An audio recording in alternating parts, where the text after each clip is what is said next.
ایک شخص نے ایک امام صاحب کی، ایک مولانا صاحب کی اپنے گھر پہ دعوت کی کہ حضرت آئیے ذرا گھر پہ کھانا کھائیے، دعا بھی کر دیجئے. ڈرائنگ روم میں بٹھایا اور کھانے پینے کا انتظام کرنے چلا گیا.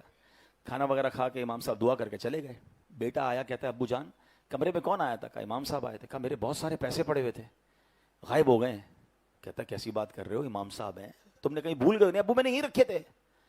بڑا پریشان کیونکہ پیسے زیادہ تھے، ٹینشن میں آ گیا. ابو کو سمجھایا، ابو کہ میں تو امام صاحب سے بات نہیں کروں گا، اتنی نیک شخصیت ہے، کوئی امام صاحب چوری کرنے تھوڑی آئے تھے، تم نے کہیں رکھ دیا ہوگا. کہتا نہیں ابو یہی رکھے تھے. بہرحال دل میں اس نے رکھی بات، پیسے زیادہ تھے، یاد تھے اس کو. 6 مہینے، سال بعد، 1 سال بعد پھر انہوں نے امام صاحب کی دعوت کی. بچہ تو بچہ ہی ہوتا ہے، اس کو اپنے پیسے یاد تھے. ابو کو دعوت یاد تھی، بچے کو پیسے یاد تھے. جیسے ہی امام صاحب آئے تو ابو کھانا لینے گئے تو اس نے کان میں امام صاحب سے پوچھ لیا، امام صاحب ایک بات کہوں، ناراض مت ہوئیے گا. بولو بیٹا کیا مسئلہ ہے؟ کہا پچھلے سال بھی آئے تھے نا، میرے کچھ پیسے تھے، بڑے زیادہ پیسے تھے، آپ جب سے گئے وہ پیسے نہیں مل رہے. آپ ناراض مت ہوئیے گا، میں آپ کو کچھ کہہ نہیں رہا، آپ کو نظر آئے تھے. یہ سن کر امام صاحب رونے لگ گئے. اتنی دیر میں والد صاحب بھی آ گئے. بیٹے نے کہا میں نے امام صاحب سے پوچھا ہے، وہ تو رو رہے ہیں.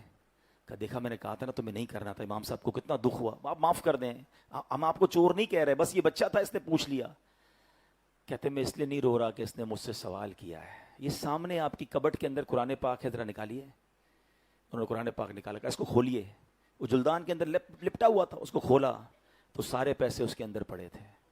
کہا بیٹا جب کھانا لینے آپ کے ابو گئے نا تو پیسے بکھرے ہوئے تھے، میں نے پیسے سمیٹ کے قرآن میں رکھ دیے کہ روز تلاوت ہوتی ہوگی، آپ قرآن کھولیں گے آپ کو پیسے مل جائیں گے. میں رو اس لیے رہا ہوں کہ پورا سال ہو گیا ہے آپ کے گھر میں قرآن نہیں کھولا ہے. سچ بتاؤ یہ حال نہیں ہے ہمارا؟